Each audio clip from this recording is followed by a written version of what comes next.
Here. Hey everyone, welcome to the Super Review Show's mixed bag pre-recorded tonight. That's okay. I am joined by my good man, Bill Murphy. Hello, everyone. What's going on? I know. You're probably saying, why wasn't the show live tonight? Well, here's why. Because we don't like you folks. No, I'm just kidding. We love you. Technical difficulties on JT's end, but that's okay. But this is a very important topic tonight. Bill, why don't you tell everyone what we're talking about tonight? Okay.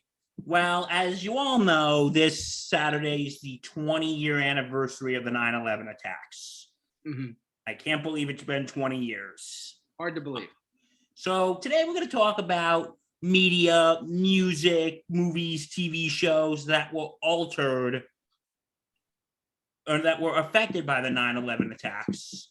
Like for movies, when we talk about those that were altered, we're going to talk about that one first. We all know what's on your mind. We are going to talk about that one first. Trust me, we are. We got this. But we're going to talk about that. We're also going to talk about, some other things. And yeah, just the effects that that 9/11 had on the entertainment industry. Yep. Okay, so you ready to get down to business? I am ready when you are, my good man. Are you all set? I'm all set. Okay, the first one that we're going to talk about is, we're talking about it. The original Spider-Man trailer. Yes, as I pull it up, give me 1 second. Okay, for those of you who are younger than me, there was a Spider-Man trailer because the original Spider-Man came out in May of 2002. Correct. The first, Sam Raimi. There was a trailer that was released, I want to say, in summer of 2001. Mm-hmm. And the trailer was that two robbers were escaping. Two robbers were escaping from a bank robbery into a helicopter. Okay, I got to make this joke. I'm sorry. Get in the chopper. Oh, my God. Sorry, that joke was calling my name.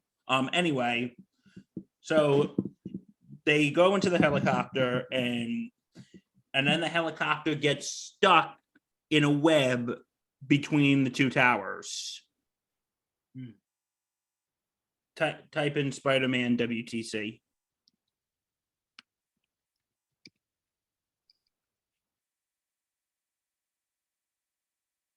So the trailer was originally.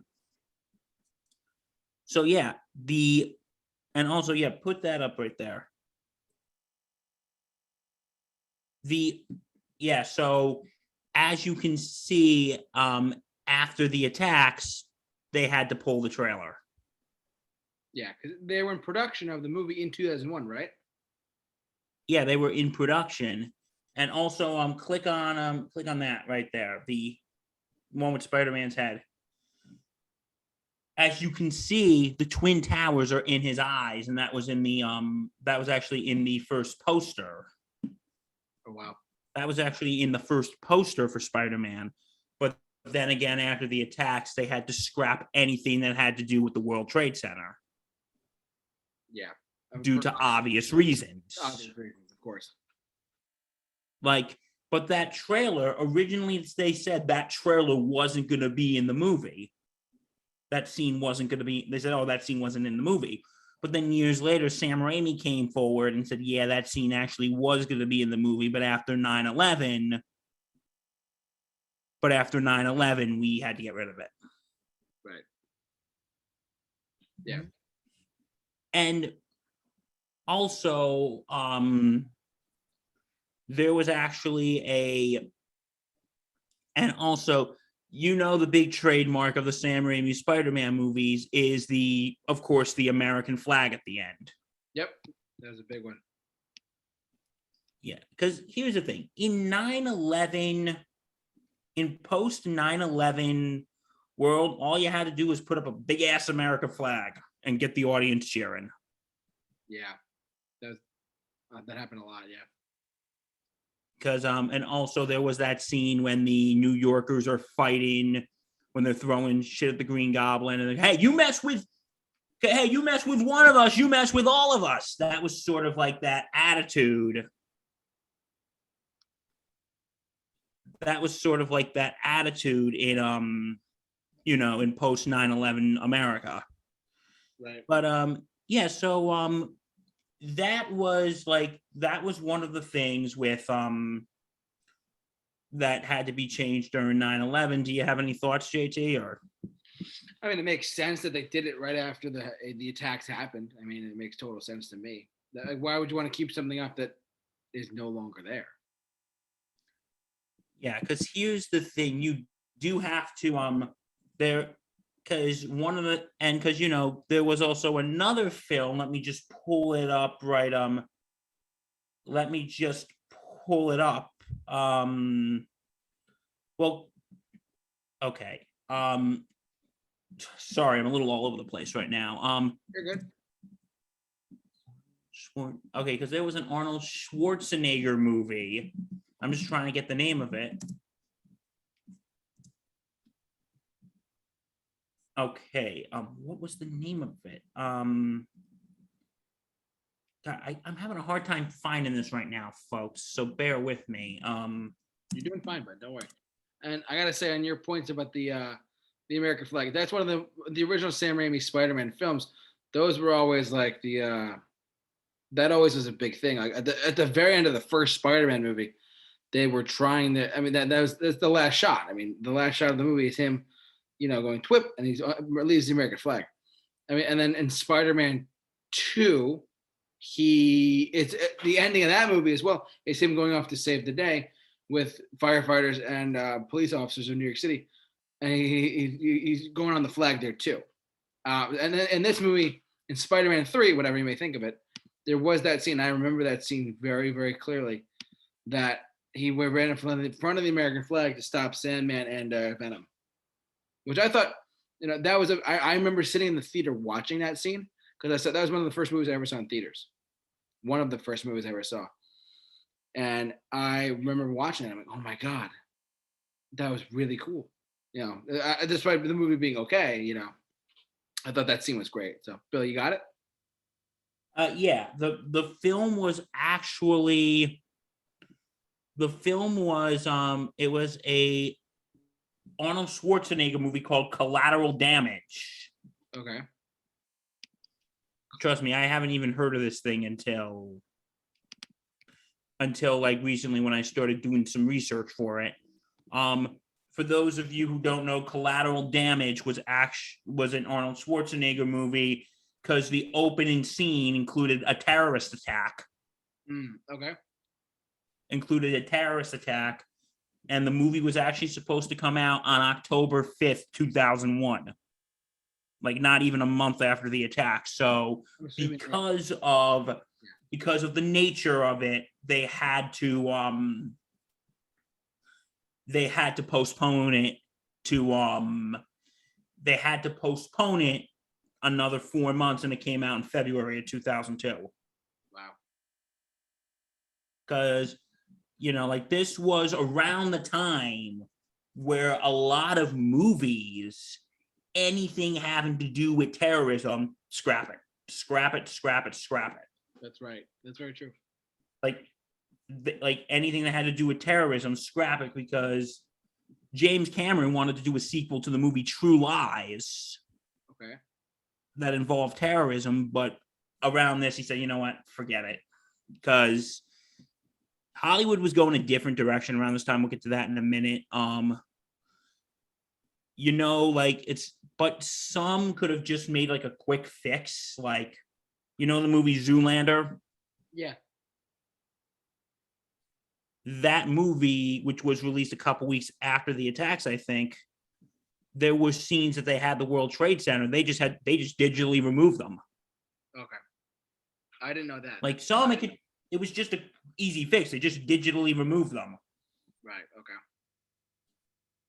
Yeah, I just looked that up on Wikipedia. Isn't Wikipedia a wonderful thing? It is, buddy. It is. Don't worry about it.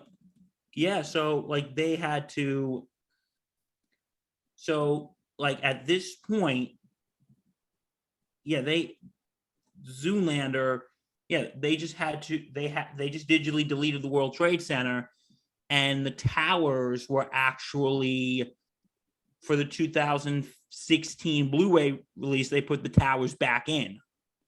Oh wow, okay. Like, let me ask you, because it was 15 years later, do you think maybe that was sort of insensitive to put it in there, or not really? What, put the buildings back in?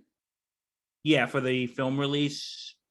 I mean, how many years until in between the actual release and the DVD release? 15. I think, but when did the DVD release come out? Does it say there?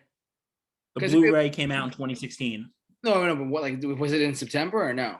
Because if it was in September, then I'd say like, all right, then that's a little like pushing it a little bit. But I don't think it's that big of a. I don't think Now, it's that to big be of a. honest, You know. because I think they just did that because, again, this movie came out a few weeks after the attacks. Correct. So, yeah, this movie came out like 3 weeks after the attack. So I get it. At that case, you're like, you know what? Let's delete the towers because. Yeah, because no one wants. But now, but I think like 15 years later, I think it's like, not that I'm saying we should forget about this, but it's like we kind of get why, because it was right after the attacks and it was still fresh.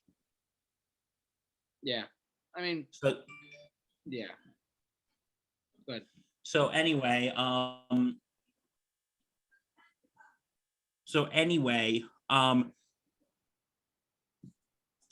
excuse me one second. yeah, I mean, personally, guys, I haven't seen Zoolander myself.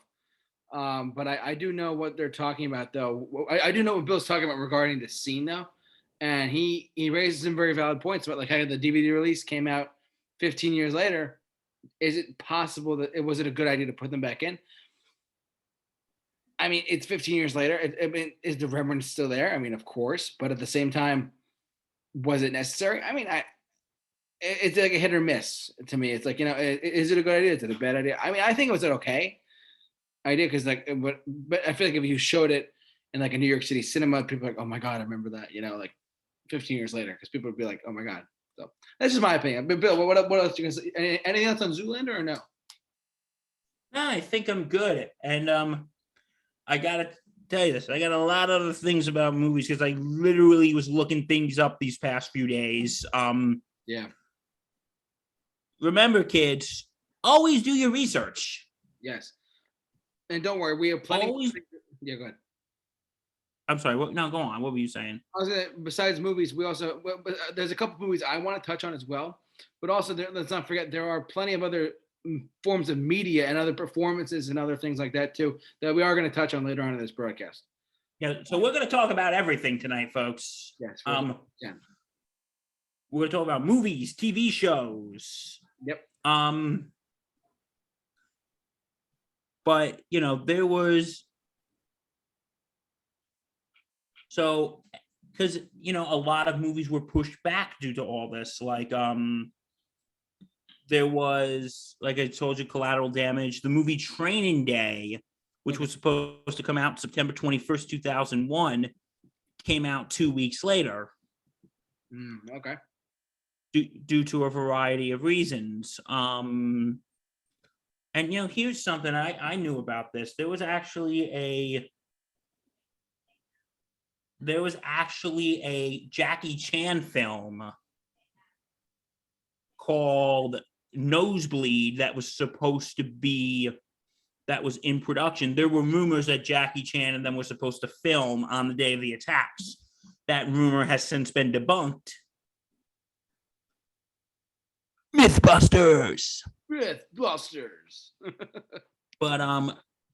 But anyway, they said because Jackie Chan was supposed to play a window washer, washing the Twin Towers, the towers, and then overhears a possible terrorist plot.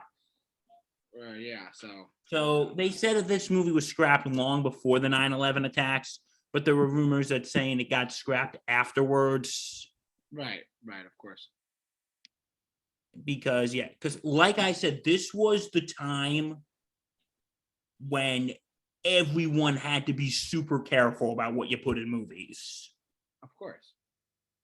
You had to be super duper careful about what you put in movies, and you want to know, like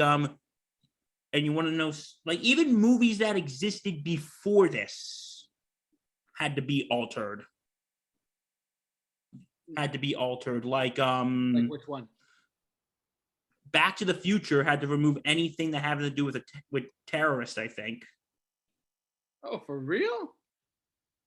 Yeah, it says right here in the TV version of the 1985 film Back to the Future, all terrorist references were removed and altered completely from several scenes. In the exterior, when Marty McFly gets chased by the Libyans, okay. like those scenes had to be removed. Wow. The words in the scene when Marty writes a letter to 1955, Doc Brown at the cafe about the night that he went back in time, the words "by terrorists" were released or erased.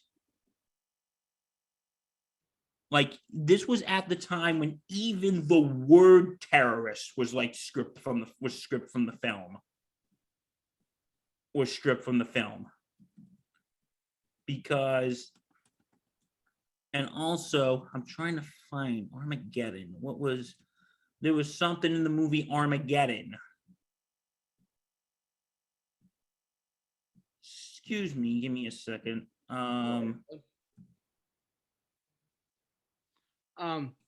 didn't know that about Back to the Future. That's very interesting. Okay, but I heard they had to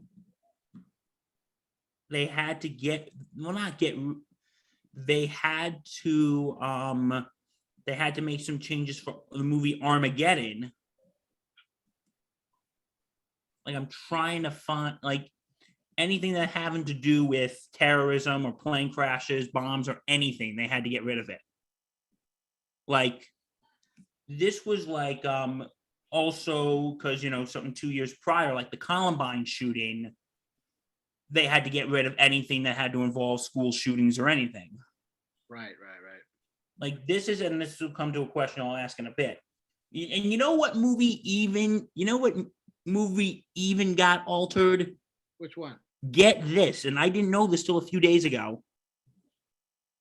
Lilo and Stitch. Really?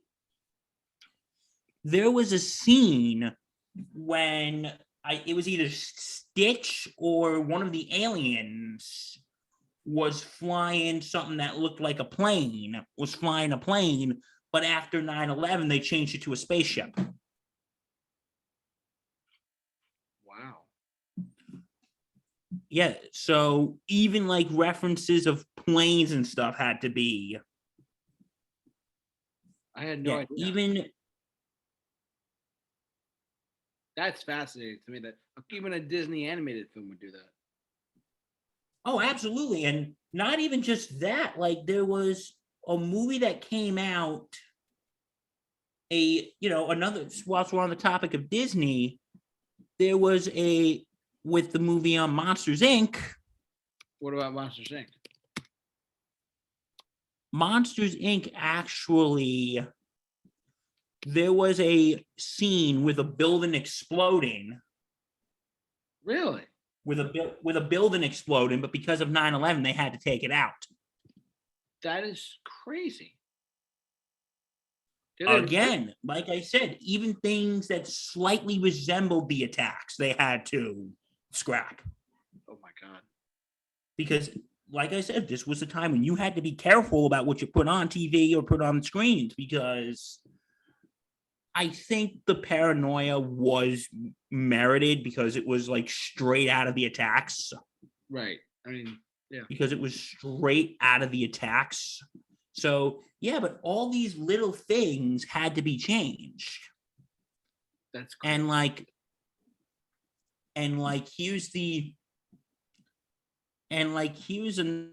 here's like another thing. Like movies like, okay, Armageddon. Okay. like in 2002, I think it was, there was a scene in the movie Armageddon that came out 4 years prior Correct. of the World Trade Center burning. They had to take it out. Men in Black 2. I didn't know that. Like, that's interesting to me. It's crazy. You said Men in Black too? Men in Black 2, actually, because it featured the World Trade Center, and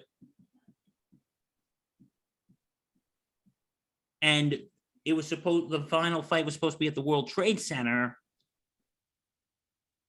but they had to scrap it and they refilmed it, and it took place at the Statue of Liberty instead. I had no idea about that. That's crazy. See why you do the show with me? I'm very glad I do the show with you, because I feel like if I didn't do the show with you, I'd be like, oh my God, I'm doing a show by myself. Number one. Number two, I'd be like, oh, I didn't know that. This has been with Bill. Random Facts with Bill. But yeah, it's, as you could see, folks, I have no life. Stop it, you're fine. But yeah, like, because okay, do you think like movies that were made, because we just talked about Zoolander a little bit ago, Right. Do you think movies that were made prior, do you think they should have scrapped anything to do with the World Trade Center, or do you think maybe they were going a little too far? Well, I'll give you an example of one that has the Twin Towers in it.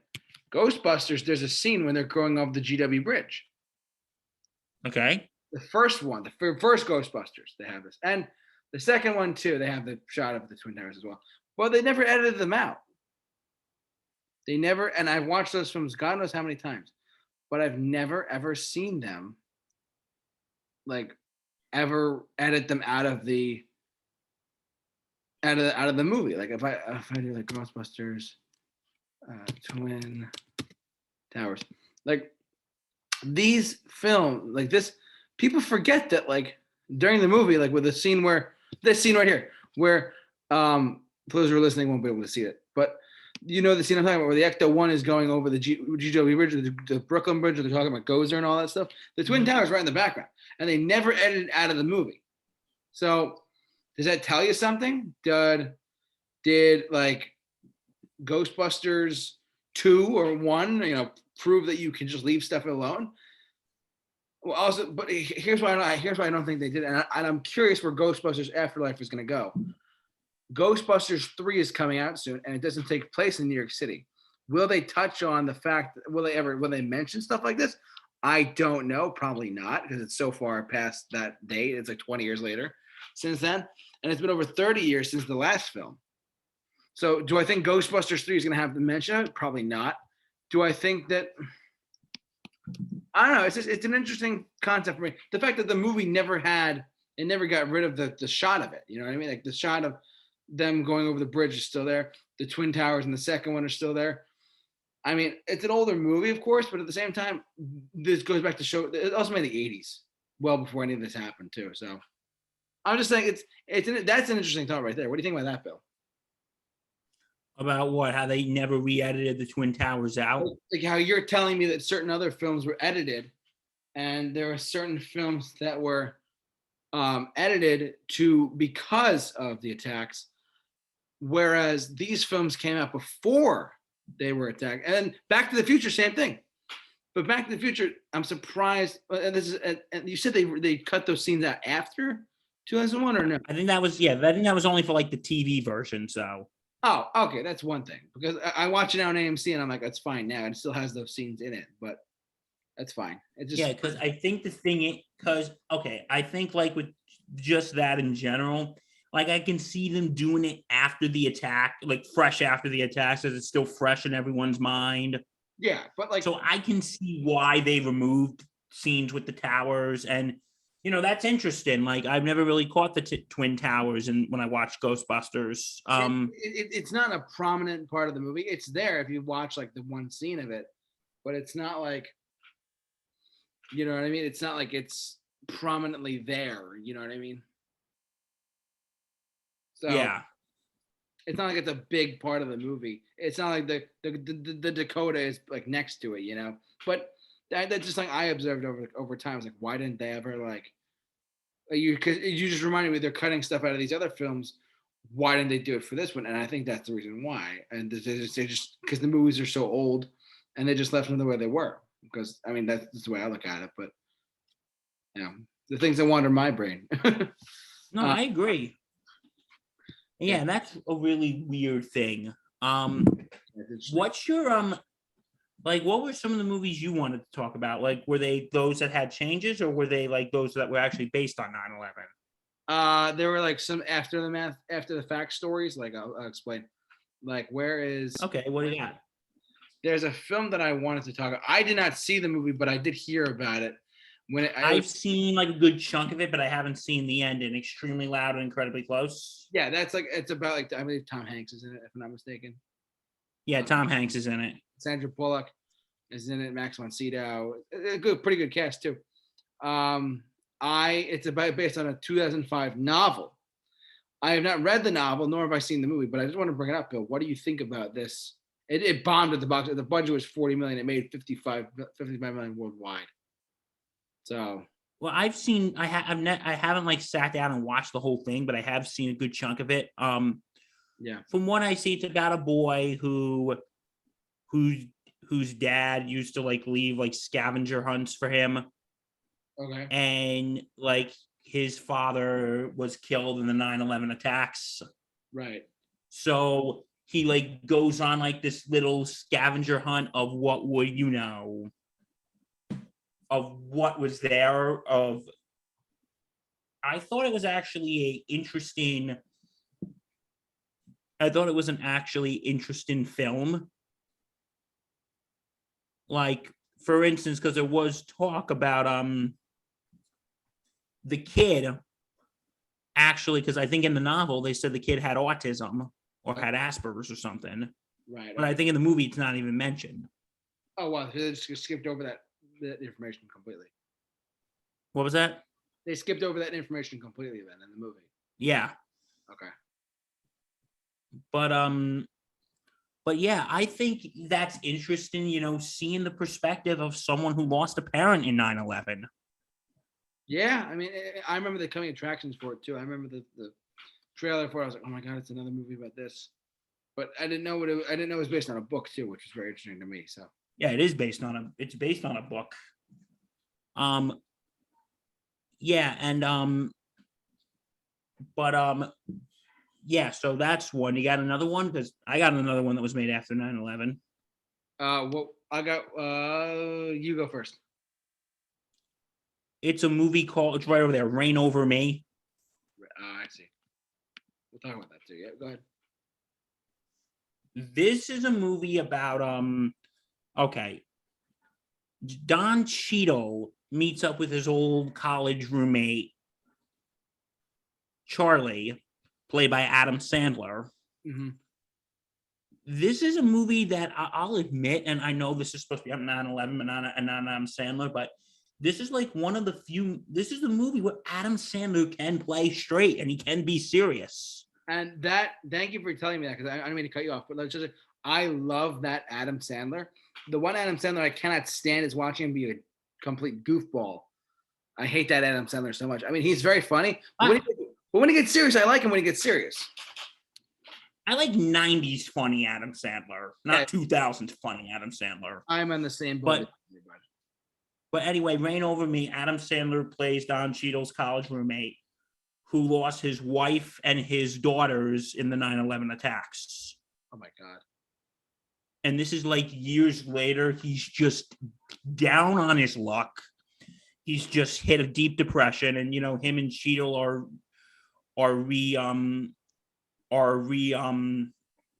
trying to rekindle their friendship. Right.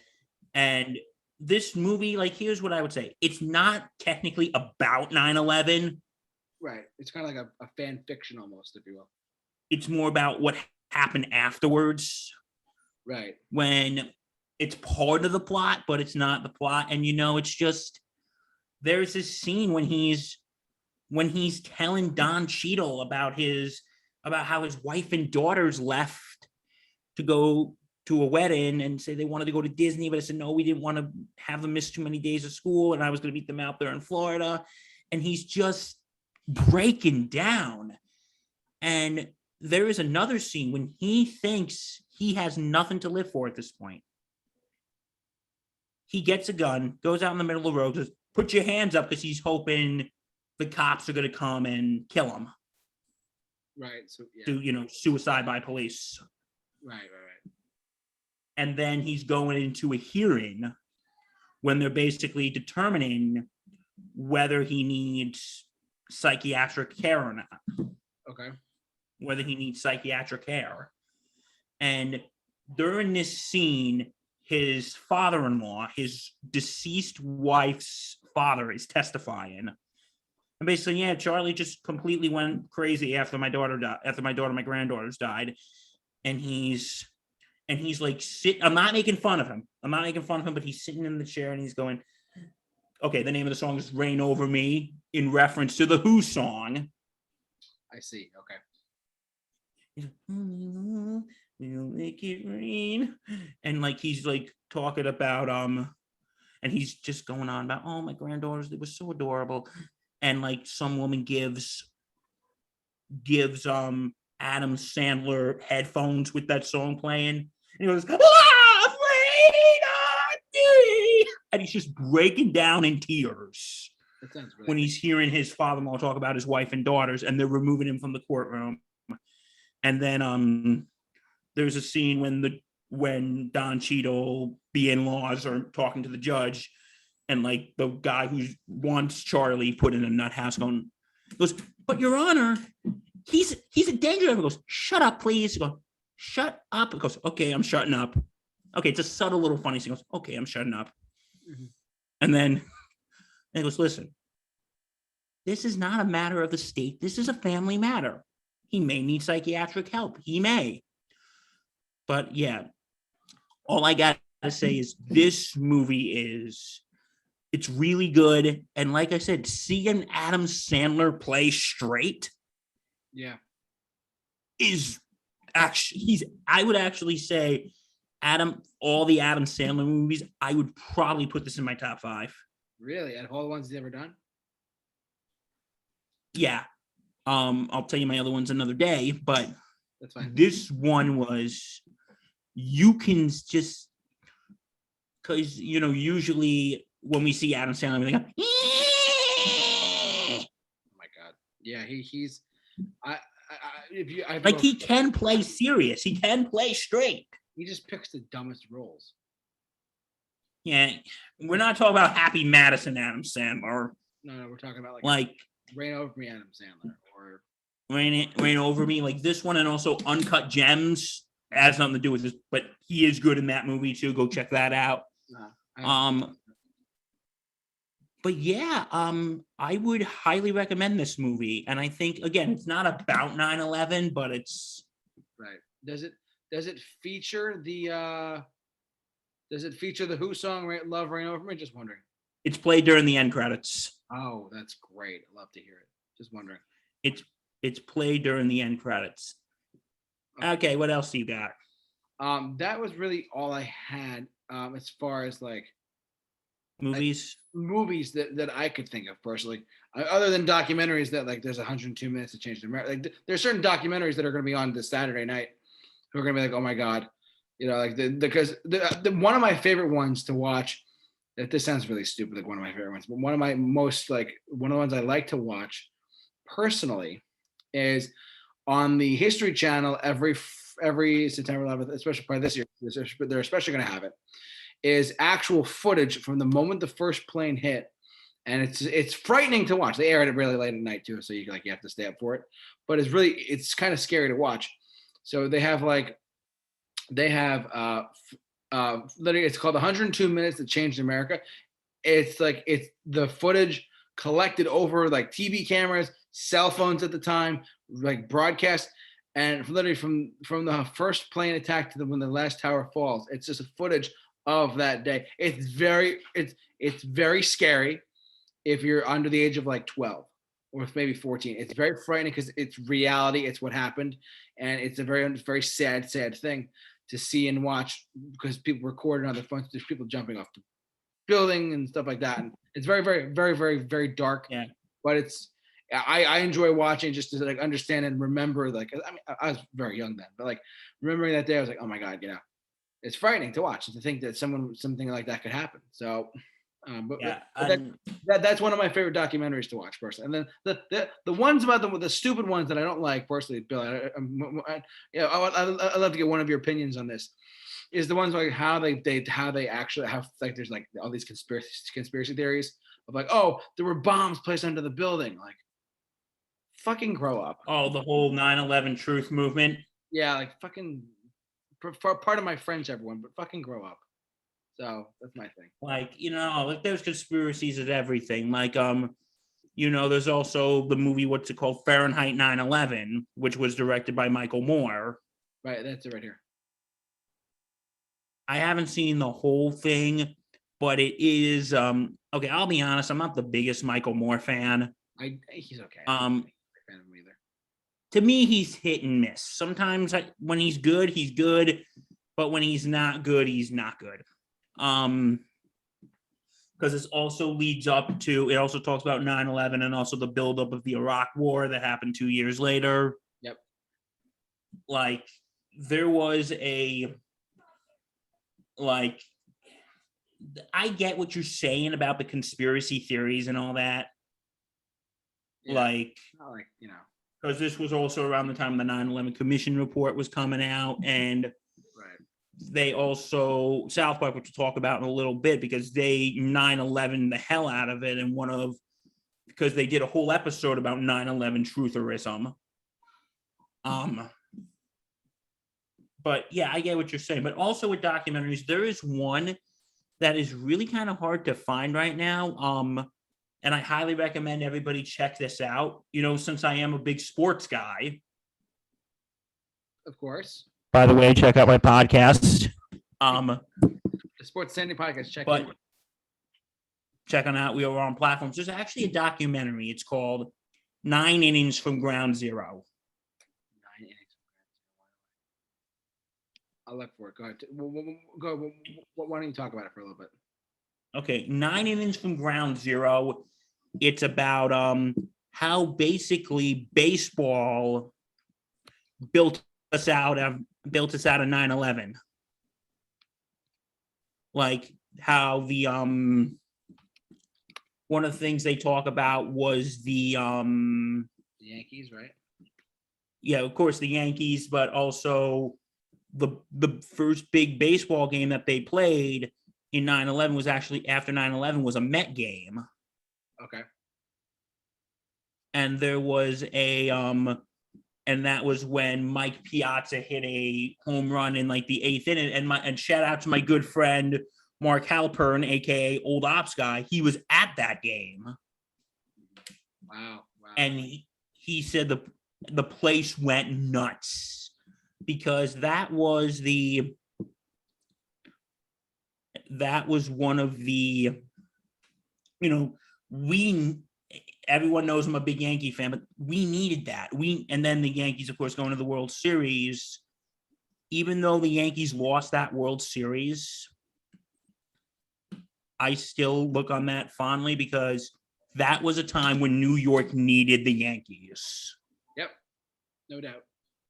We needed something and like there was a part in the documentary that really made me tear up a little bit. There was a woman, a young lady at the time, who lost her father in the 9/11 attacks. Oh, wow. And she wrote to, and I think it's appropriate to talk about this because he just got inducted into the Hall of Fame today, Derek Jeter.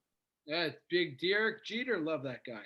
Love that guy to death. One of my childhood heroes is now a Hall of Famer. Attaboy. And she actually wrote to Derek. She wrote to Derek, she's saying, my dad died in the attacks. I really would want you to come see me, or I really want to meet you. And you're not going to believe this. Phone rings going, hello, goes, hi, this is Derek Jeter. Go, no, goes, no, this is Derek Jeter. and they invited her and her mom to the game. It's amazing. And it's just, the documentary does so well just showing like everything that happened, how we all came together afterwards in New York City. And there was a part in the beginning of the film when they said bagpipes rung through it, another funeral, another memorial service, another lost hope. And that was a fear. But when the Yankees were in the playoffs, it gave New Yorkers something to cheer about. It gave New Yorkers something to look forward to. And okay, I just told you one of my favorite heartbreaking moments of the documentary, but one of my favorite funnier moments in the documentary was I think it was in Game 3 of the 2001 World Series. President Bush came out to throw the first pitch. Yep. And they were talking about how they had to. This was interesting. They were talking about how they, basically how they had to have Secret Service on the field. So they disguised the Secret Service agents as umpires. Oh wow, that's clever. And they had and one of them, his gun was shown, saying you can't have that on the field. Goes, watch, I'll make it disappear. And he just threw his shirt over it or something. You see, it's gone. So they had to have the Secret Service agents disguised as umpires. Wow. And while Bush was warming up, Derek Jeter, yep, another Jeter reference, comes over him and says, "So, Mr. President, I heard you throwing out the first pitch tonight." He goes, "Yes, I am." He goes, Are you throwing it from on the mound or in front of the mound? And he goes, "What do you think?" "Well, I don't know. What do you think, Derek?" He goes, "I throw it from the front of the mound, but don't bounce it. They'll boo you." And when he's walking away, he goes, "Remember, Mr. President, don't bounce it. They'll boo you." Yep. And yeah, that was but like I said, highly recommend. Even I really love that documentary. It's really hard to find. It really is. Can you stream it, or you have to find it on DVD? I don't know. I tried looking on HBO Max if they have it. Maybe they put it on because 9/11's coming up. But and this is gonna sound weird, guys. I want to every year, around the anniversary of 9/11, I want to watch it. Yeah. And I know that may sound weird, but it makes total sense to me. Maybe you could definitely try and Google 9 innings from ground zero streaming, or see what comes up. Maybe you could stream it online. Yeah, this is one of my favorite sports documentaries, by the way. One of my favorites. But I actually really enjoy this documentary. It's really interesting. It really shows how we were feeling after that time. Yeah, I mean, of how we were feeling after that time. So based on what you're saying, it definitely does. Yeah. What was that? Based on what you're saying, it definitely does sound like that. Listen, if you're a sports fan, or heck, even if you're not a sports fan, I would still give it a watch. Yeah. Especially if you're a big baseball fan. Yeah, me and Bill are baseball fans, so I haven't seen it, so I might check it out myself. But that's me. Nice. Anyway, yeah. So anyway, you want to move on to maybe TV shows a little bit? Let's do TV shows. Yeah, what do you got? Okay. There was actually an episode of The West Wing. It's non-canon. It's called Isaac and Ishmael. Okay. The plot was about terrorism, and I think they wrote it and shot it in just a few days. Oh, wow. Because their season premiere was supposed to be on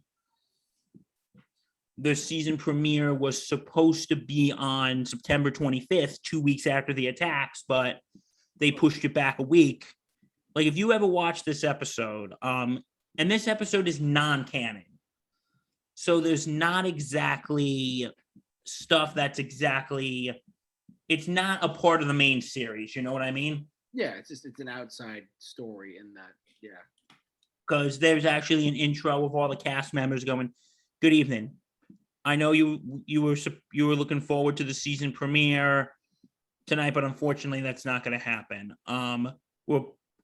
But tonight, we present to you this play called Isaac and Ishmael, and Bradley Whitford's like, don't worry about if this kit fits into the series. It doesn't. And said, and next week we'll start our season 3.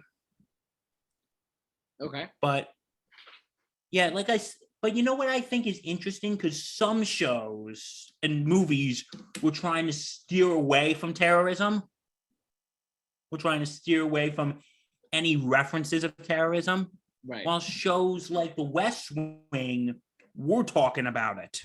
Okay. Because I don't know, like, what are your thoughts on that? On The West Wing? Like how on some movies and TV shows we're not touching terrorism with a 10-foot pole, but shows like The West Wing we're openly talking about it. That's a very, very, very good question, my friend. In my humble opinion, I think it all comes down to the writer's room and what they have to say. I think literally a script is the foundation of any film or TV show, or any documentary, same thing. So my personal belief is that the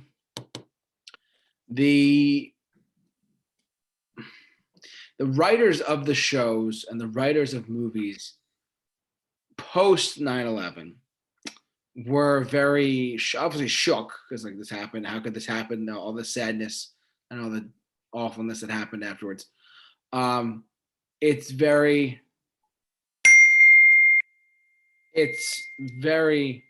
like I'm not gonna say like honestly, Bill, I would just say it's up to the writers. It really just is up to the writers and how they interpret what they will. And it shows like The West Wing, it's a political show. It's about the president, Martin Sheen plays him and all that stuff. And honestly, I think it just came down to the writers when they said, someone made a definitive decision and said, look, we're going to do it this way. This is how it's going to be. And that's that. And they made history. I don't know if that makes any sense, but that's the way I look at it. That makes perfect sense. That makes perfect sense. Because, yeah, and also like record time. And by the way, Aaron Sorkin, you still haven't responded to me. Yeah, Aaron. I had to throw that in. I'm waiting for you, Aaron. Yeah, Aaron. But anyway, but yeah, I see what you're saying. I think maybe the writers thought, you know what, maybe it's appropriate. We can talk about it now. I mean, especially in a show like The West Wing. The West Wing was the political show of that time, you know? Like the way House of Cards is today, this is what it is back then. And I guess it just made sense to put it in there, you know? Because like I said, I've been saying this, if there was no, because in all honest, if there was no West Wing, I don't think there'd be any House of Cards. Oh, I completely agree with that. Like 100%. For instance, there was actually so that was something that was changed. Like now, like here are things with just like some small other changes. One of your favorite episode, Friends. Oh yeah. There was an episode when that was altered. The one when Chandler and Monica go on their honeymoon. Yeah. And there was an episode, and there was a joke in the episode about that Chandler was bringing a bomb on the plane or something like that. They joke about bringing a bomb on the plane. Okay. And they actually had to cut that scene. Oh man, that makes sense to me. Because this episode aired like 1 month after the attacks. Oh geez. Okay. Because like you couldn't even joke about that shit. No, and then because people were so people were freaking terrified. And the fact that Friends, a very popular show at the time too, was doing that. Yeah. Like, people were afraid to even get on planes. Like, personal story, I remember spring break 2003. I was about 9. We were going to Disney. We drove down there because even though this was like about a year and a half after the attacks, my parents were still afraid to go on a plane. Really? Yeah. Wow. Like, and see, that's like what fear does to you during that time. Yeah, because you don't know what's going to happen. Exactly. And also, yeah, now I'm getting into the weird, obscure stuff now, JT. Sorry. You're fine, dude. Go ahead. Have you ever heard of this animated show called Invader Zim? I have, actually. Invader. Really? Invader. Wasn't it on Nicktoons? Yeah, it was a Nicktoon. Okay, for those of you who are way younger than me, this was a show that ran about a year or two on Nickelodeon. I didn't really watch it that much because this was the Nicktoon for the older kids. And I don't think my parents would let me watch it when I was that young. But there was an episode of Invader Zim like called Door to Door, in which Zim is trying to sell candy bars. And so he comes up with a new strategy. Give everybody these virtual reality helmets and say, if you don't buy my candy, the destruction of the earth is going to happen. And I see. They saw a desolated city and they saw the Twin Towers float. Not the Twin Towers, the Statue of Liberty float in. This episode was supposed to air like 3 days after the attacks. Oh my God. So you know how long they actually had to delay not just that episode, but that whole season? How long? You know how long? No. 6 months. Oh my God. Wow. Wow. Just for that one scene, they had to delay it for 6 months. Because the storyline was that like developed for that season? Is that what you're saying? Well, I don't know. In all honesty, they could have just skipped that episode and just gone on with the rest of the season. Right. Like, it was supposed to be shown in September 14, 2001, but they pushed it back to March 2002. Okay. All right. I mean, that makes sense. And they had to re-edit the whole scene. But you want to know, I think somebody at Nickelodeon wasn't doing their job right, and they aired the original cut with that scene with the Statue of Liberty floating. All right. Yeah, I guess somebody wasn't doing their job that day. Not that I'm making light of the whole 9/11 thing, but that guy wasn't doing his job. But a lot of things had to be changed. Like in the Sopranos intro, for instance, if you've noticed when they're driving, woke up this morning, got yourself a gun. They're like driving past the World Trade Center. They had to take that out. Yeah. Just like in movies, like they had to take everything that having to do with the World Trade Center. They had to scrap it. Yeah, I mean that's people today are like, oh, why can't we do this? Back then, it was like literally, people were afraid to get on planes. People were afraid to do anything because of terrorism. It was just a big thing back then.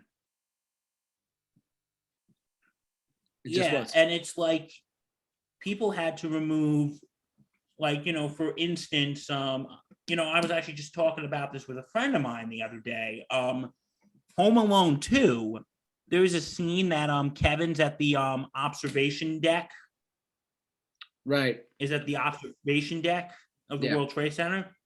Some networks, when they show that movie, they had to scrap. They cut that scene. Did they really? Yeah. Oh my God. Because and like, here's the thing. That movie was made like at least 10 years before the attacks. Yeah, of course. Do you think they made the right? Do you think it was a good thing they cut it, or do you think like, okay, it's a little overkill now, guys? It really is. I mean, if it was 10 years before, I get it. But if it was not 10 years before, if it was like 2 years before, I'd say definitely cut it. But the 10 years before, you have leeway. It goes back to Ghostbusters 2. Remember that? Yeah. There's Ghostbusters 1 and 2, 1984, 1989. When was Home Alone 2? 1991? Yeah, 91, I think. So you're talking about the same time frame that Ghostbusters 2 came out, which is a New York City based film that had the building, the towers in there. So to me, that makes sense. But they just leave it alone. I think they could, but if he's actually in the observation deck, then that's one thing. But it's not like the Ghostbusters were in the building. You know what I mean? Yeah. Well, like even going back onto the TV thing, there was a Simpsons episode called Homer Simpson versus the City of New York. And this came out like a few years before that. Oh, really? And there was because the episode was that Homer's friend Barney accidentally drives Homer's car to New York City, where it's collected where it's under the towers. And it's actually kind of funny. They send him a little note going, if you don't pick up your car in the next 24 hours, we're going to throw it into the East River. And it's just sitting there collecting tickets, and it's under the towers. And here's a little tidbit. Yeah. There's like a tour thing, and you know how much the tour thing costs with the World Trade Center? And it was $9.11. Oh my God. So after 9/11, of course, that episode had to be taken out of syndication for a while. Yeah, definitely. Because there's this whole thing like, oh, the Simpsons predicted the future. Like, no, there's talk like the Simpsons predicted 9/11, the Simpsons predicted Trump getting elected. Oh, go ahead. Go look this crap up. They actually do believe this. But yeah. It's like the Simpsons predicted 9/11. I'm like, I honestly think it's just a coincidence. I don't know what you think, but I think that's a coincidence, but it's a really strange coincidence at the same time. And they also predicted Trump being elected, because there was an episode when they showed Trump going down the escalator, just like he did when he announced. And oh my God. There's also an episode in the future when Lisa's president goes, we inherited a budget crisis from President Trump. Wow. Yeah, but what was that? Who would have thought? I mean, that the Simpsons would have predicted something like that indirectly, in my opinion. But yeah, but yeah. Any more on TV shows or? I think we're good. Do you want to talk? You want to talk about music now or stuff, and performances and stuff? Yeah, just one more thing about movies, if you don't mind. Before we sure. What do you got? Because if you've noticed, and this is just like a general thing to talk about. Yeah. If you notice why in like the 2000s there was like big movies about stuff like Harry Potter, Lord of the Rings, like fantasy stuff. Yeah, you know why there was a big rise of that? Because I watched this in a YouTube video the other day, and I actually found this interesting. What? The reason why Hollywood went softer in those years, it was because of 9/11. That's interesting. Okay. Because in the 90s, it was all about action movies like Independence Day, Armageddon, right? Watching things blow up, going after the bad guys who were, terrorists. Yeah. And those were like escapism. But now the reason, and that was like all throughout the 90s, and then in 2000s, the 9/11 hits. They're like, okay, you know what? We don't want to show movies with things being blown up for a while because that could trigger people. Yes. And, we want to be, as movies, we want to be pure escapism. Right. We want to be absolute pure escapism. Right. So that's why you have the rise of movies like Harry Potter, The Lord of the Rings. Right. Even the Star Wars prequels. Yeah, I mentioned them. Sorry. But and also like the first, there was a movie that did mention 9/11, like a year after that was the movie Spike Lee's 25th Hour. Okay. But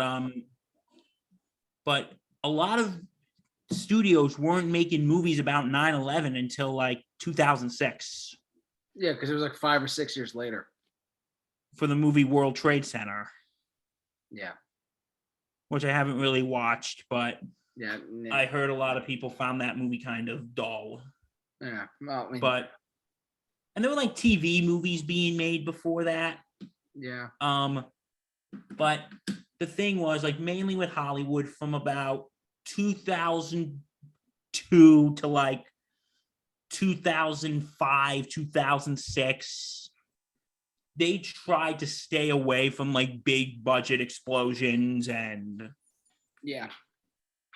because they wanted to, because again, that's why Harry Potter and Lord of the Rings were popular, because it was Even providing Twilight. people with. We can't forget Twilight. Well, no, that didn't come out to like 2009, I think. I'm just saying, it's part of like that, or Hunger Games. They're like the teen fantasy stuff came into play because of that too. Yeah, like even like those live action Scooby Doo movies, like because Hollywood was saying, you know what, we got to push out stuff that's a little lighter. We don't want to trigger people. We don't want to make people upset. Yeah, that's We don't want to make people upset. So we're just gonna, let's just provide escapism for people. Because that's what film is in a way. Film is escapism. It is. I mean, a lot of art is as well. Music, film, art, books. And that's why, like for films, that's why, like, weird fact here.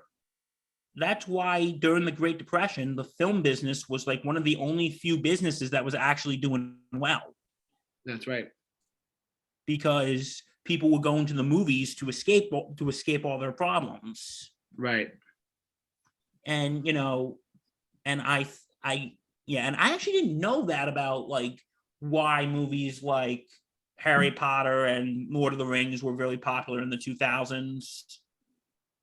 And until I watched that video, and I'm like, you know what? I never thought of it that way. I'm like, yeah, why were those type of movies popular? And then I'm like, that's actually interesting. Mm-hmm. I'm sorry, I don't know what you think. I just went on a whole big ass thing here. No, you're fine. I mean, what you're saying makes sense to me, so you're good. Do you have anything else for like films, documentaries, TV shows? Because I want to. No, I think you ready to go to movies. I think we're good with music. I'm ready to go to music. Sorry. Yeah, you're right. Let's go to music for now. So the first thing, I'll take over the reins. I know Bill did a lot of talking just now. I'm going to take over the reins for a little bit. I want to talk to all of you who are longtime listeners and followers of me on any sort of social media platform. For those who know me personally, this is a big deal for me, and I want Bill to chime in a little bit, but I want to just set the mood here for a sec. Bruce Springsteen, one of my, if not my favorite artist of all time, one of them up there for sure. And this is the musical side of this conversation with how 9/11 affected the art world. Basically, Bruce Springsteen releases an album in 2002 called The Rising, which has, and I'm just going to list off the songs on the album, and they're all written by Bruce Springsteen. They all take place. A lot of them are about 9/11. So, Lonesome Day, Into the Fire, Waiting on a Sunny Day, Nothing Man, Counting on a Miracle, Empty Sky, Worlds Apart, Let's Be Friends, Skin to Skin, Further On Up the Road, The Fuse, Mary's Place, You're Missing, The Rising, Paradise, and My City of Ruins that's all 15 songs on the album, and it is a brilliant album. If those of you who are looking to in the New York City area, I'm not sure if he's doing anything for this, but given that it's 20 years after the release, 20 years after 9/11, I wonder if he's going to do anything for it. I'm not sure. But, I mean, the Rising album, to me, is a very strong album. It's a critical acclaim, one of his best albums, in my opinion. The bigger hits off the album, like, are the title track, The Rising, Waiting on a Sunny Day is like a song about feeling better. As we're waiting on a sunny day, Lonesome Day is a very good track. But some others, and Let's Be Friends, Skin to Skin is like a beach song. So he wrote that for people to like feel better, I guess. This album is great, and I gotta say, some of the deep cuts on it are really good. Like You're Missing, Everything is Everything, but You're Missing. Worlds Apart, about the climate in the world, of how like we can't see each other across, like, let's have a cousin in Italy or a cousin in England or like a relative there. I can't see them because we're And you know that song's been sort of could be relevant for the past year once you think about it. with COVID. Yeah, I mean, some of these songs definitely could be. Like "You're Missing" isn't one of them for sure. Empty Sky. I woke up this morning to an empty sky. Nothing Man. The Rising itself, the title track is about a nation coming back from a horrific attack. That's what the song's about. And I actually really like that song, by the way. it's a great song. I mean, up for the rising. Nancy Wilson of Heart did a really good cover of it recently. I found out. You should look that up. But like, The Rising was actually one of his first hits on the Hot 100 in a while. Believe it or not, in 2003 or 4, like 2002 or 3, when pop was taking over and stuff like that. Bruce Springsteen had a pretty modest hit with The Rising, like the top 40. It reached like number 39, but still it reached top 40, as far as I know.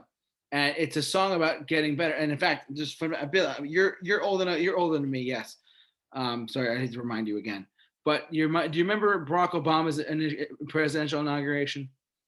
And yes, Springsteen played The Rising for his inauguration, which I thought was now. Yeah, they had a concert a few days beforehand. Yeah, it was not the full band though. It was just him on an acoustic guitar.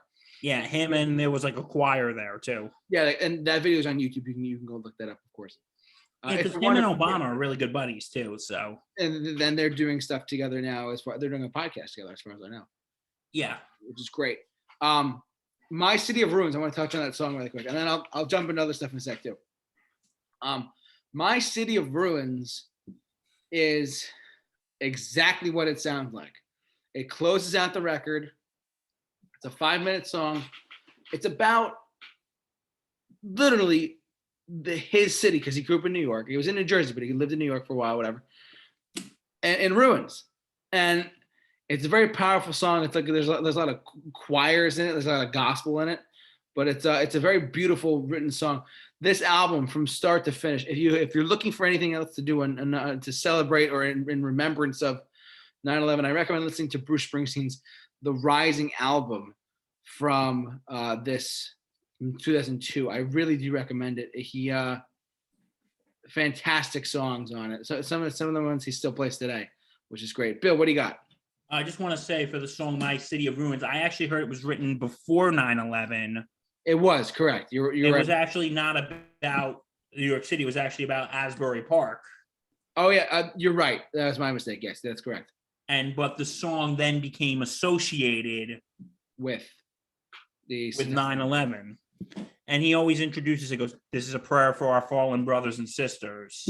Yeah, and it's not like Born in the USA where it's about Vietnam vets. It's more about like, this is specifically about people take this to heart. But honestly, people needed a lot of recovery after 9/11, which I thought was very important, because after the whole country gets attacked, essentially, he steps up along with a couple other people I'm going to mention in a second. But he steps up and he's like, you know what, this is wrong. Let's make music that's going to feel good about. That's going to make people feel good. And it also, it's his first album with the E Street Band in 18 years. Since Born in the USA, with the full band back together. So, which is great. Yeah, because there is, this was a time where we came together. Yeah, and we took care of our own. Plug for another Bruce Springsteen song. Yeah. It's a big one. And you said there's after your other music thing, I got some music stuff to talk about. Sure. I know you're all tired of hearing my voice, but I have 2 more albums in particular that I think you might. I think you know well. I mean, they're the only other 2 I could think. Oh no, we'll get the performances in. I got 2 performances as well. So, but after my 2 albums, we'll go to your performance. We'll go to your albums in a sec, and then we'll wrap up with my performances. So hold on. Okay, well, no, mine's aren't albums. Mine's are performances as well. So we'll talk about that then. American Idiot. I want to talk about this album in particular. And you know what? I actually, as we talk about this album, I want to give a shout out to our very dear friend and one of our biggest fans, Matt Hemsley. Woo! Go Matt Hemsley. Because this is actually one of his favorite albums. It's a great album. It's a fantastic album. That's for you, Matt. And by the way, you did awesome here last week. Just want to tell you that you did fantastic. Yes, thank you for coming on, Matt. That was a big. If you guys want to go watch that last week, we talked about Oscar snubs, and Matt is our in-house house Oscar expert. So he's very good. He's got a brain full of knowledge up there. All right. So anyway, I'm sorry. Go on. American Idiot by Green Day. So let me just say what I'm going to say before I get into anything else. Green Day was in a slump before this album came out, because in 2000 they released Warning, which was like, it was a good album. I liked it. It was a bunch of good songs on it personally, but it wasn't commercially living up to expectations that they wanted to. So this song, the album itself is a rock opera. There's a lot of stuff about the Iraq War in there. There's a lot of stuff about 9/11 in there, and about this particular era of American history. It was recorded in April of 2003 and into March of 2004. They recorded a long time for this record, literally about a year. And sure enough, they released one of the greatest albums of all time, in my opinion. And I would go far as to say this is in the top like 500 or 600. But it follows a character of Jesus, the character of Jesus of Suburbia, and the record takes you on a journey of Jesus's life through a holiday, and then he gets sad. He's on the boulevard of broken dreams. Then he meets up, and then he's waiting, and then he's are we? And then he meets up with Saint Jimmy. He gets captured. Like it's a really, for 2004, it's crazy. It's a fantastic record. If you never listened to it from start to finish, I recommend you listen to it from start to finish, because it tells a whole complete story. The songs on it, all, like I said, it's a rock opera. It tells the story of what's going on. One of the things I want to touch on in particular is the song Wake Me Up When September Ends. Wake Me Up When September Ends is a song about, it's not what you would think it's about, believe it or not. It's actually about Billy Joe Armstrong's father, who died when he was 10.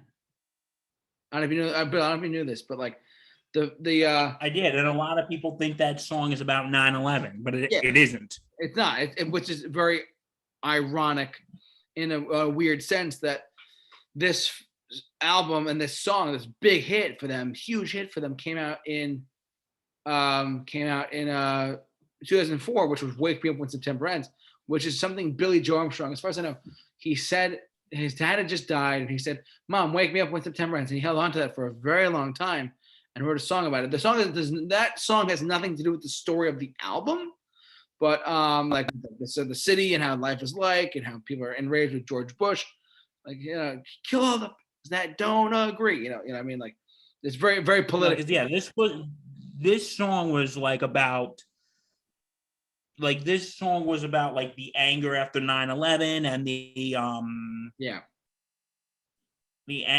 and also leading up to the Iraq War. Yeah. And like, one of the biggest things to me, like the title track American Idiot was the first Hot 100 hit single, which surprised me at first. I was like, really? Green Day doesn't have any hit singles on the Hot 100 in the 90s? What? No, because turns out they were never released commercial singles, which I found out. But American Idiot, out to Idiot America. Yeah, I love the song. It's very politicized. It's used against certain people. I'm not going to go into particular, but like it was used against a lot of people on certain parties, and it's becoming like an iconic piece of music now, which is crazy.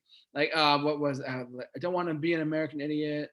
Well, maybe I'm America. I'm not a part of a redneck agenda. Now everybody do the propaganda and sing along to the Age of Paranoia. This is about people being afraid at the same time. And that song is about rallying, about how to rise up against Bush.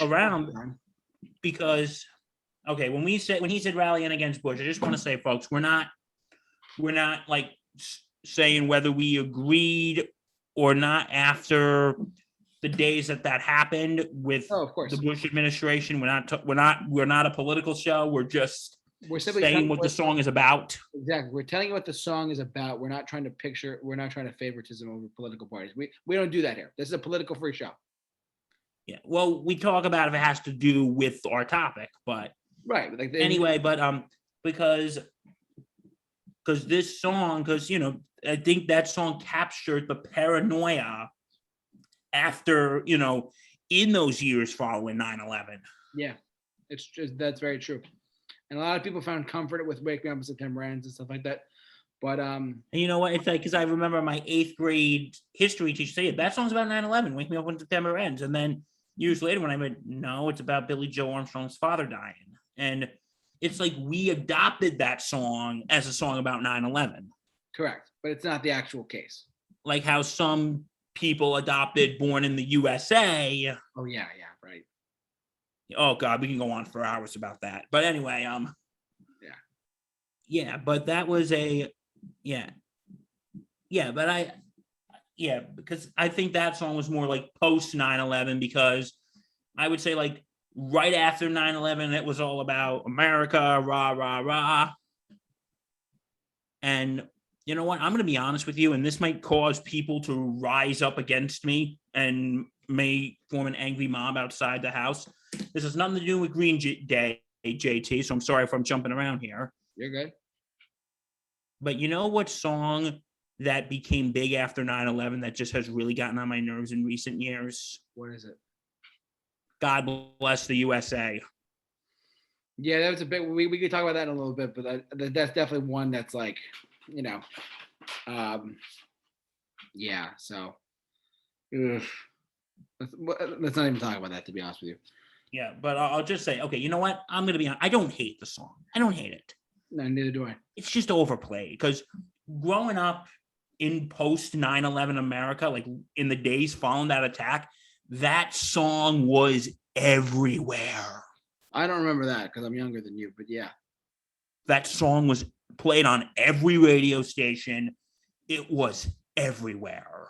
Jesus. And again, I don't hate the song. It's just that when I hear it 6,000 times, right, you get tired of it. I get tired of it. Like, I love America as much as the next guy, but I don't need to hear that song 6,000 times. And like, listen. 4th of July, and that's it. What was that? On the 4th of July, and that's it. And like, listen, I just want to say, if you lost someone in the attacks or lost someone in war and that song gives you comfort, more power to you. I respect your opinion. Yeah. But I'm not saying you're an idiot. I'm not saying you're a terrible person. But, if that song gives you a sense of comfort, then go ahead and listen to it. Yeah. But if that song makes you feel patriotic, who am I to tell you how you can and can't love America? Correct. But okay. Anyway, you said there was another album or performance you wanted to go on, or we'll segue into your performance after I talk about mine. But yeah, like I said, if you've never heard American Idiot from start to finish, listen to it from start to finish. It's a great album. I recommend it from start to finish. So it's funny, Bill. Let's talk about this for a second. So American Idiot was their first rock opera. And it's one out of 2 that they've done. Yeah.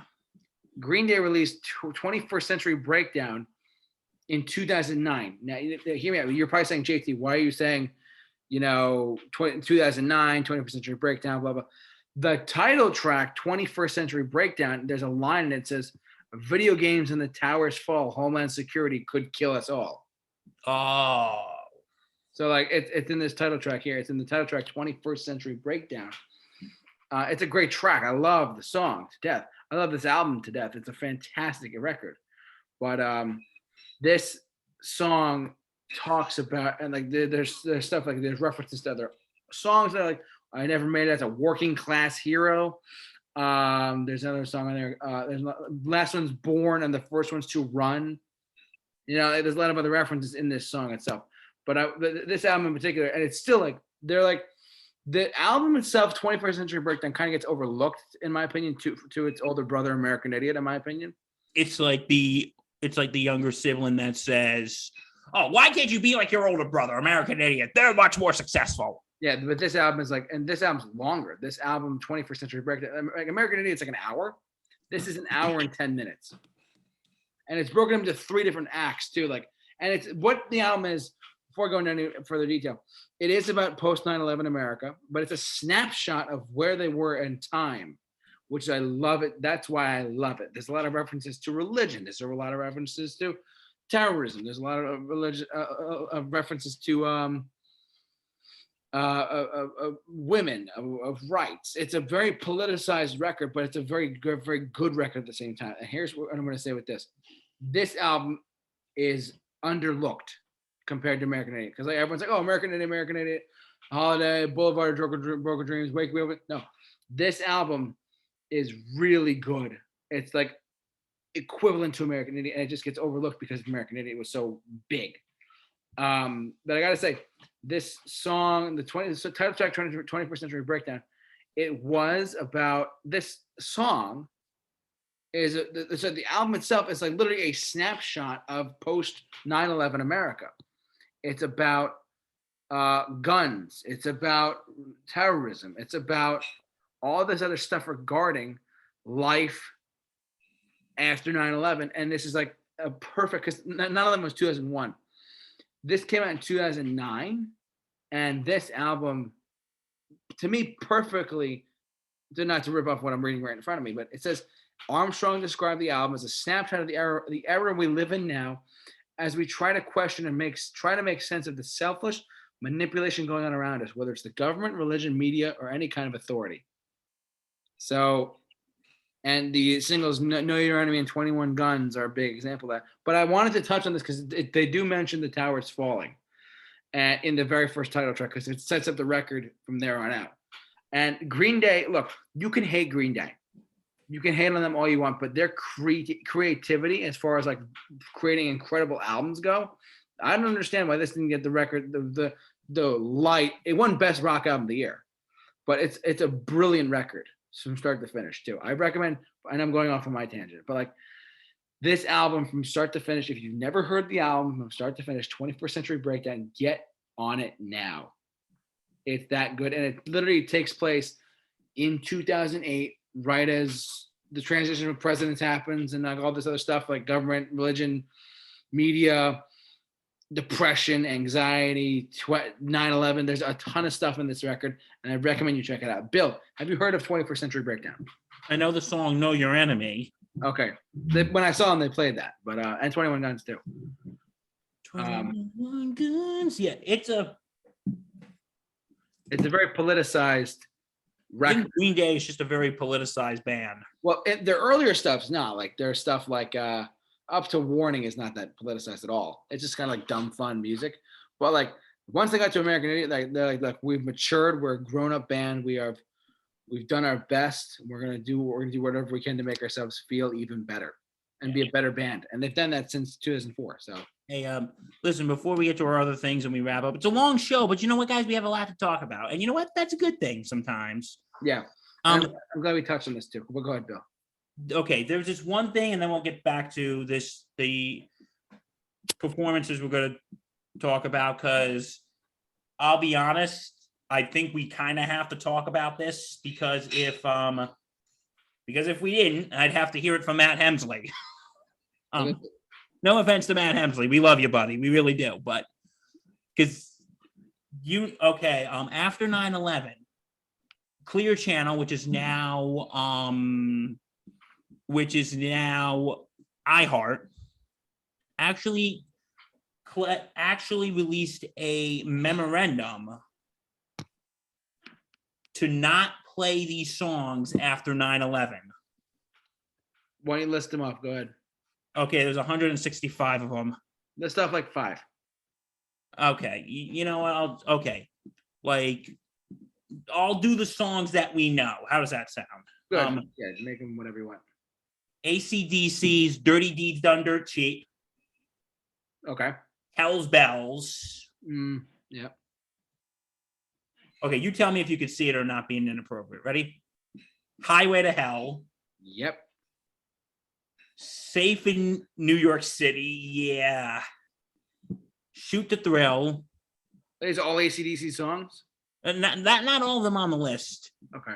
Shot Down in Flames. And TNT. Yeah, those. I mean, I could definitely see how those are definitely something like crazy. I mean, because the Highway to Hell could be about terrorism. It could be. I mean, Shoot to Thrill is about guns. So yeah, the Beatles, A Day in the Life was deemed inappropriate. Why? Because it was politicized or no? Oh, I'm thinking maybe the line, he blew his mind out in a car. That Suicide? song, that line. Yeah, like suicide. Yeah, because there were people jumping to their deaths. Probably yeah. Lucy in the Sky with Diamonds. LSD, drugs. Yeah, I don't think you want a song about skies and drugs after a attack. Sense. Oobla dee, oobla da, because they said any song that sounds remotely happy we should scrap. Wow, that's crazy. Ticket to Ride. Really? Yeah, that was banned. Oh well, Ticket to Ride a Plane. Yeah, she's got a ticket. Because I told you anything that had to do with a plane. Yeah, that's crazy. Pat Benatar's "Hit Me with Your Best Shot" and "Love Is a Battlefield" was actually banned as well. I could see that. Phil Collins' "In the Air Tonight." Yeah, In the Air Tonight. The Clash, "Rock the Casbah." Why that one? Because I think it has something to do about Islam or something like that. Yeah, I could see that. Neil Diamond, "America." I could They're see. coming to America. That song. Yeah.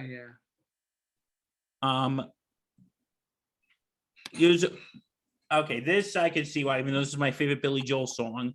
"Only the Good Die Young." Yep. Yeah, I could see why that song would be banned. Yeah. Elton John's "Benny and the Jets," "Daniel," and "Rocket Man." Yeah, because Daniel's about death. Daniel is flying tonight on a plane. Yep. Wow, they really took that to heart, man. That's crazy. Hey, like these people, when they like just a few quick other things before we get back on track here. Lenny Kravitz's song "Fly Away." Yeah. Led Zeppelin's "Stairway to Heaven." That makes sense. So, Really, how does that make sense? Stairway to Heaven. Yeah, that's a biggie. And here's a song that okay, I could see this song being inappropriate. "Dancing in the Street" by Martha and the Vandellas. Yeah, it's a biggie. "Live and Let Die" by Wings. Yeah. Paul McCartney. Give me two more. I'll give you a few more. And like, here's the. Oh, okay, I could totally see this being inappropriate. "Dead Man's Party" by Oingo Boingo. Oh my God, I could see that. So you're telling me that all these songs were banned because they involved like planes or death or all this other stuff. That's crazy, dude. And like I can kind of see why, like, because you know what was in this song, I'm surprised because I think it actually got airplay during 9/11. The John Lennon song "Imagine." Well, I mean, that makes sense that it would because it's about world peace. I thought that song was actually deemed inappropriate. Wow, that's shocking. And also, and this was a controversial pick, Louis Armstrong's "What a Wonderful World." That's controversial. They said any song that has remotely happy lyrics, we have to take off. That's crazy, dude. And like, okay, this is kind of a funny story. Again, not making light of the situation, but yeah, there was a radio station that when the memorandum was being circulated, when they were giving them the memorandum and they were playing music on air, you know what song they were actually playing on the air? What? "Celebration" by Kool and the Gang. Jesus Christ. Oh my God. And they're like, okay, I guess that song's on that list now. That makes sense. Yeah, but yeah, just thought I'd share. Like, listen, you can actually go Google this because there is the whole list.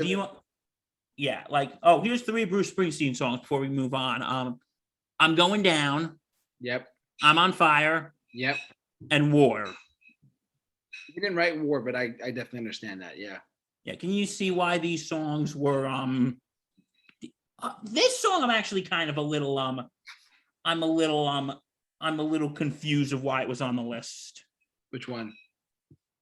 Bridge Over Troubled Water by Simon and Garfunkel. That song. Because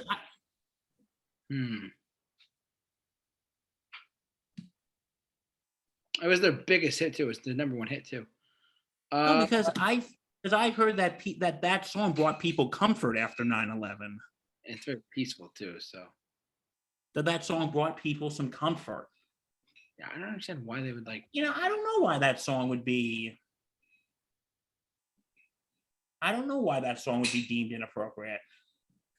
That's weird. That really is weird.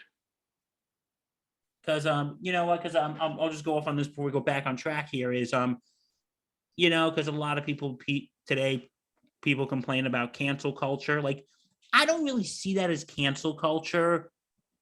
I can see why they did that. Right. Because, they want like, hey, this is a very sensitive time. We got to be very careful about what we play. Any song about planes or death or bombs. Makes sense. We need to just be very careful about what we're playing. I don't know what you think, but I think you nailed it on that. I think they just wanted to be careful. So. Yeah, but do you think maybe, and let's just play devil's advocate here for a second, do you think maybe they went a little overboard? A little bit. I wouldn't say a lot. I'd say a little bit. Like again, I don't know why Imagine would be on that list. I don't know. Maybe it's about a utopian society. Who knows? Because I think that song was about, because in a 9/11 benefit that I'll talk about in a minute, they actually played that song. Oh wow. Wow. What a Wonderful World, I can kind of maybe see why. I see trees of green, red yet roses. Yeah, I mean, it's a peace on earth, though. I don't understand that. That one doesn't make sense to me. Well, because I also heard some people, that song did bring some people comfort, but you're singing about what a wonderful world it is, and yet the World Trade Center is smoking.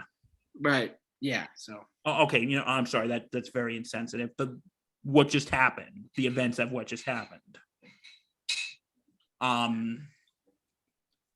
But yeah, I can Bridge Over Troubled Water. I'm like, again, I heard this song actually brought people some comfort during 9/11. Yeah, I don't understand why. It's crazy. But yeah, we'll be here all night. So okay, what are the performances you wanted to talk about? The first one I'm going to talk about is one that we didn't discuss before we started recording, which was the concert for New York. New York. Oh, I was going to talk about that too. We swiped right. We swiped right. Woohoo! Up high. Woo! I actually have this concert on DVD. I'm jealous. So for those of you who don't know what swiping right means, that Bill and I have the same topic, but we didn't realize we did it, so we swiped right. All right, let's talk about it. Okay, so this was actually, because I actually watched they were counting down like the top 100 greatest moments at MSG, and when they did this, they said we met, like, it was the week after 9/11 in the office, saying, okay, you know what are we gonna do? What are we gonna do? Right. And they all said, you know what? Let's do what we would do in New York. Let's just rock the place. Let's just have a fucking rock concert. Yeah. And I have the whole concert on DVD, and it was a hell of a show. It really was. It was pretty good. I don't know if you ever watched it. Have you? I've seen bits and pieces of it. I've seen like the part with Billy Joel singing New York State of Mind. That is like one of my favorite parts. Yeah, it's a big one. I think another favorite part of that show is Bon Jovi was doing "It's My Life."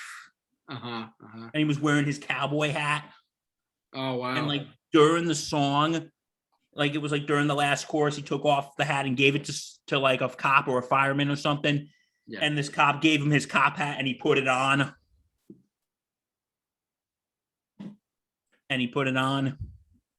This is crazy. I remember some of this. Yeah. I don't remember all of it, but I remember some of it. Like this, like I have it on DVD, and I remember watching some of, even thinking about it gets me emotional. It's that we were able as a city to come together after, and Yeah. just, And people made it work. yeah. And when you brought up Billy Joel, I did. Yeah. Miami 2017 and New York State of Mind. And I remember at the end of Miami 2017, he goes, "Thank you. I wrote that song 25 years ago. I wrote it as a science fiction song. I never thought it would really happen, but unlike whatchamacallit, but unlike the end of that song, we ain't going anywhere." Yep, we're not going anywhere. And also you got to remember the biggest performance of the night, The Who. Of course. People just like, I think they were actually the first ones to agree to play. Really? They were the first ones to say, yeah, we'll be there. That's good. They were the first ones to say they were going to be there. Wow. And yeah, so what else do you think of this whole show? I think it was a great show. I mean, like I said, I'm always in bits and pieces of it, but I do love a lot of the performers here. Like, so they're some of my favorite performers of all time and whatnot. But like, there's a lot of really good people who introduce them to is pretty good too. So Yeah, and I think the two things that really make me think about it, and they weren't musical parts, they were just like these. There was this one scene. Oh, not a scene. There was this one part when these firemen were on. yeah, His name was Mike Moran. And he said, "I just want to say something. In the honor of the FDNY House Battalion, whatever that we lost, and in the spirit of the Irish people, Osama bin Laden, you can kiss my Irish ass." good for him. And the whole guard was like, "USA, USA, USA." And it was just, and also, yeah, Melissa Etheridge's cover of Born to Run is absolutely fantastic. She performed at the Kennedy Center on us for him too. And also another part was after the Mick Jagger and Keith Richards performed after the first song, which was Salt of the Earth, they said, "I just want to say, if there's any lesson you learn from this, you don't fuck with New York, all right?" Yeah, go you tell him, Jagger. And yeah, sorry I'm going on and on about this, but You're fine. And then we'll get to like two more and we'll call it a night. yeah, because yeah, and also Paul McCartney wrote a song for all this called Freedom. Oh yeah, I didn't know that, but I did know that I see it right here. So Yeah, like this was because in that series I was talking about, that the 100 greatest moments of Madison Square Garden, yeah, they said, like, the one thing that really shocked us, that we looked upon, is that people were carrying cards of people they lost, like memorial cards, and they were singing and dancing. I think why that concert is so significant was saying that we New Yorkers, you know what? We're going to be okay. Because I think that simplified, you know what? We're going to be okay.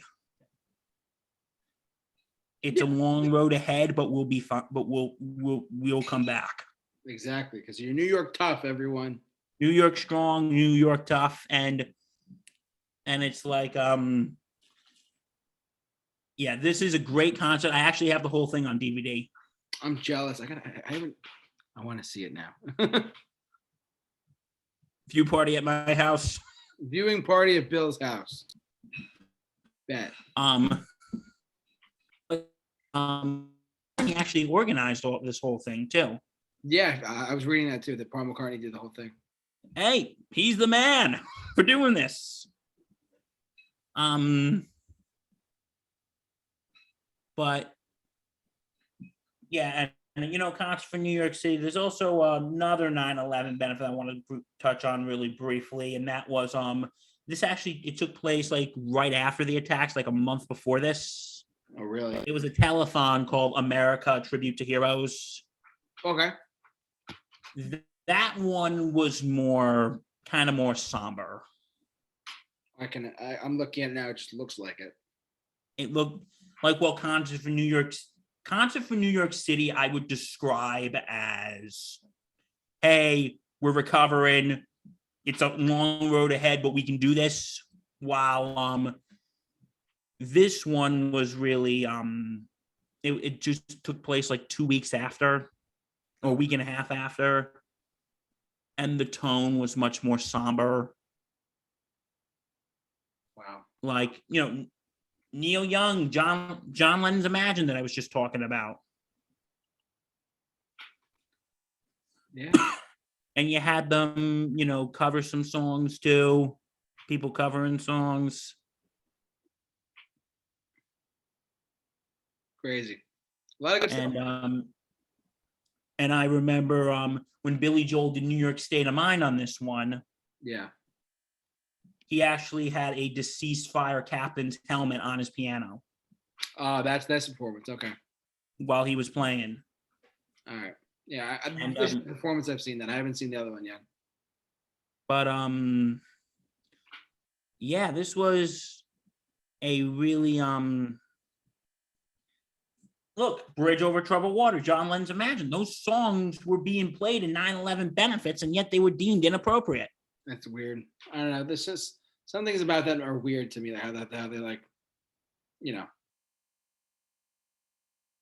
And yeah, that was so yeah, because I remember apart from this was Will Smith and the great Muhammad Ali. Yeah. Because a big thing about all this was, of course, Islamophobia. Right. And they were saying, this man right here, the greatest of all time, he's a Muslim. Mm-hmm. And Will Smith said it was hate, not religion, that motivated those terrible attacks. Right. And I think about that moment specifically because I think people just really needed to hear that. That not all Muslims are terrorists. I think people just really needed to hear that.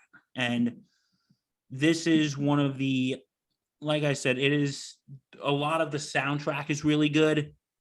A lot of the performances are good. And like I said, contrasting this from Concert for New York City, I think this one's a little more somber. Yeah. It's more about mourning the loss, while Concert for New York City is basically celebrating bravery and courage and all that. Right. I mean, yeah, it's good to know that there's two types of ways to honor and remember. There's a somber way and there's a more lively way. Yeah, because I feel like that's like after anything, they have something more somber than they have something more lively. Yeah, and I like that. They do that. That's good. Yeah, it's like this is our emotions right now, and heck, this is our emotions later. Yeah.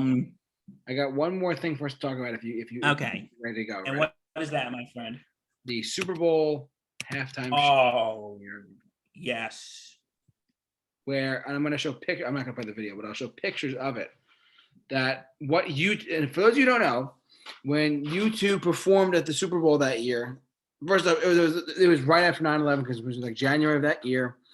What Bono and company did was first off, no one knew Bono had the American flag under his jacket, which was a very patriotic thing that he did.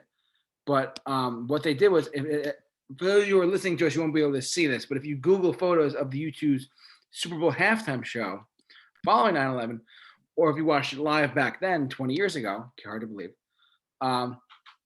if you watch it, what happened is they had a scrolling, like a big, like not like a big tarp almost, or a big cloth, and they put the names of the victims and the tragic loss of people from the September 11 attacks on the giant screen, and it was televised across the country. It was the Super Bowl here.